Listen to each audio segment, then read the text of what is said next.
Hello everyone. आज हम बात करेंगे इंडियन इकोनॉमी के chapter number 1, Indian economy on the eve of independence.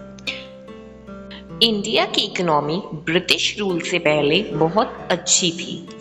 यहाँ ज़्यादातर लोग एग्रीकल्चर पर डिपेंड थे।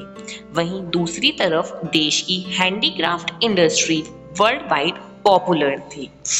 India cotton, silk, rice etcetera के एक्सपोर्ट के लिए फेमस था।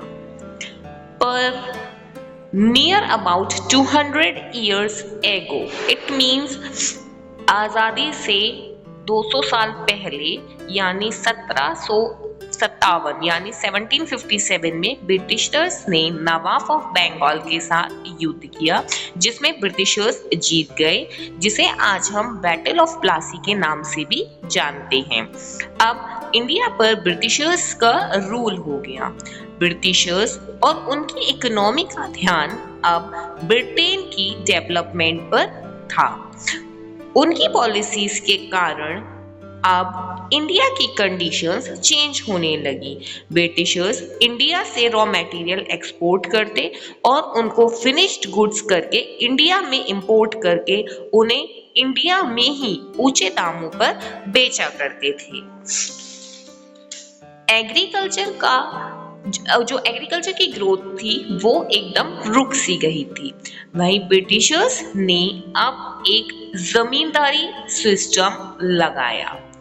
उसमें जमींदार एक फिक्स्ड लगान ब्रिटिशर्स को देता था और जो उसकी लैंड थी उस पे लैंडलेस लेबर्स जो हमारे फार्मर्स हुआ करते थे उनसे उन खेतों में काम करवाया करता था और उनको उसके बदले बहुत ही कम दाम दिया करते थे।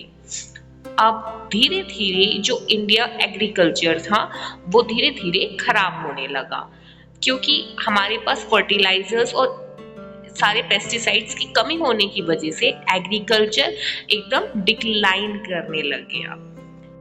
कॉलोनियल गवर्नमेंट की पॉलिसीज ने इंडिया में मॉडर्न गवर्नमेंट का बेस नहीं बनने दिया।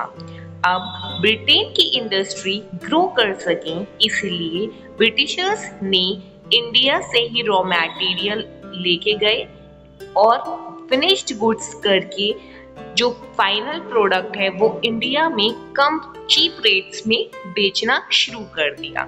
क्योंकि ब्रिटिशर्स के पास मशीनरीज थी तो उनका जो फाइनल प्रोडक्ट था वो मशीन प्रोडक्ट था, तो इसलिए उनका जो हैंडमेड प्रोडक्ट से प्राइस था वो कम होने लगा।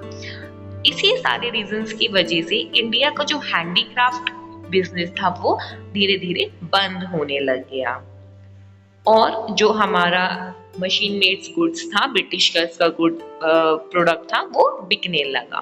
अब धीरे धीरे काफी सारी जो कंपनीज थी वो खुली, जैसे cotton and jute textile mills, और एक फेमस 1907 में टिस्को यानी Tata iron and steel company भी खुली। इसके अलावा sugar, cement and paper industries भी खोली गई उस टाइम। अब इंडिया की एक्सपोर्ट और इंपोर्ट पर ब्रिटेन का पूरा कंट्रोल होने लगा था और एक सुइस कैनाल यानी पानी के रास्ते से ये लोग इंपोर्ट और एक्सपोर्ट करते थे, जिसकी वजह से रूट शॉर्ट होने की वजह से जो इंडिया और ब्रिटेन के बीच का जो डिस्टेंस था वो कम हो गया और इनका ट्रेड आसान हो गया था। अब इंडिया काफी गुड्स एक्सपोर्ट तो करता पर कोई फायदा नहीं था, क्योंकि वह पैसे ब्रिटेन अपने वॉर और बाकी के खर्चों में यूज करने लगे थे। बेसिक इंफ्रास्ट्रक्चर में डेवलपमेंट तो हुआ पर वह ब्रिटिशर्स के फायदे के लिए हुआ। जैसे रेलवे का जो हमारा हुआ वो सिर्फ इंपोर्ट और एक्सपोर्ट करने के लिए हुआ। वहीं दूसरी तरफ कुछ हमारे रोड्स का भी डेवलपमेंट हुआ, वो केवल और केवल ब्रिटिश आर्मी को एक जगह से दूसरी जगह जाने के लिए हुआ, ताकि वो इजीली एक जगह से दूसरी जगह पे जा पाए। और वहीं इलेक्ट्रिक टेलीग्राफ का भी डेवलपमेंट हुआ, ताकि वह लोग लॉ और ऑर्डर को मेंटेन कर सकें।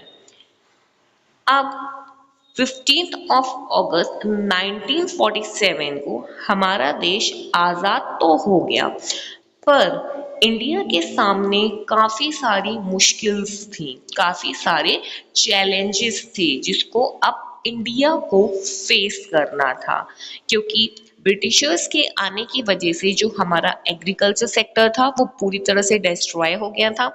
जो हमारा एक्सपोर्ट इंपोर्ट था वो भी पूरी तरह से डिस्ट्रॉय हो गया था। हैंडीक्राफ्ट था वो भी पूरी तरह से डिस्ट्रॉय हो चुका था। तो अब नेक्स्ट पार्ट में देखते हैं कि इंडिया ने किस तरह से इन चैलेंजेस को फेस किया और क्या क्या नई टेक्निक्स निकाली इन सबको कोप अप करने के लिए। So thank you, have a nice day.